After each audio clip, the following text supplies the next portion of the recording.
สบายดีทุกๆคนที่เข้ามารับชมในคลิปนี้มาพบกับเพจใน2เพจ Channel ในคลิปนี้สิมาแนะนำวิธีเพิ่มความไวและก็คืนความจำให้ฮาร์ดดิสก์ในคอมพิวเตอร์ฉะนั้นเราไปเริ่มกันเลยก่อนอื่นหมดให้เพื่อนๆกดมาที่ดิสก์ฟรี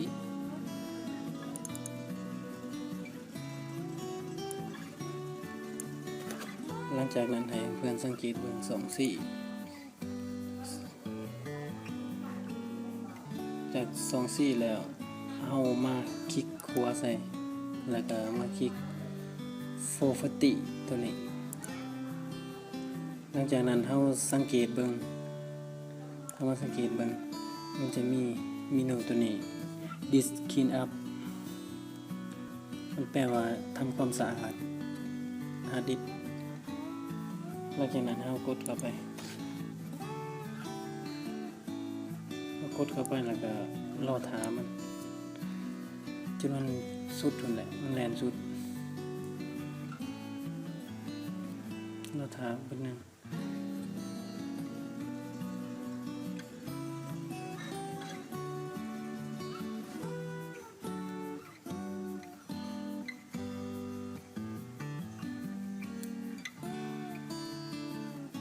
มันจะแลนไวหรือช้าก็ขึ้นกับคอมพิวเตอร์ของแต่ละคน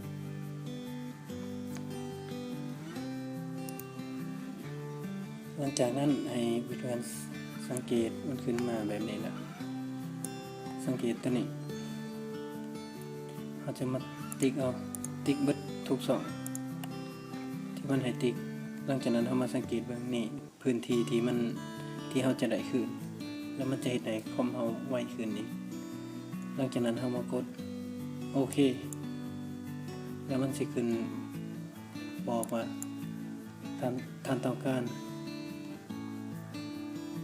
ลบไฟล์ขยะต่างๆเป็นไฟล์ขาบขยะต่างๆให้กด delete ไฟล์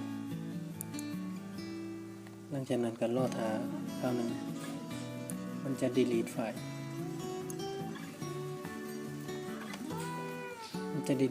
ที่เป็นไฟล์ขยะไฟล์ที่บ่จำเป็นต่อคอมพิวเตอร์ไฟล์ที่ให้คอมพิวเตอร์สาว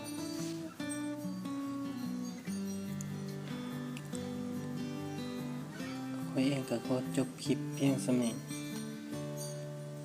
สำหรับผู้ที่เข้ามารับชมใหม่ก็อย่าลืมกดติดตามกด Subscribe กดกระดิ่งแจ้งเตือนเพื่อเป็นกำลังใจสร้างคลิปต่อๆไป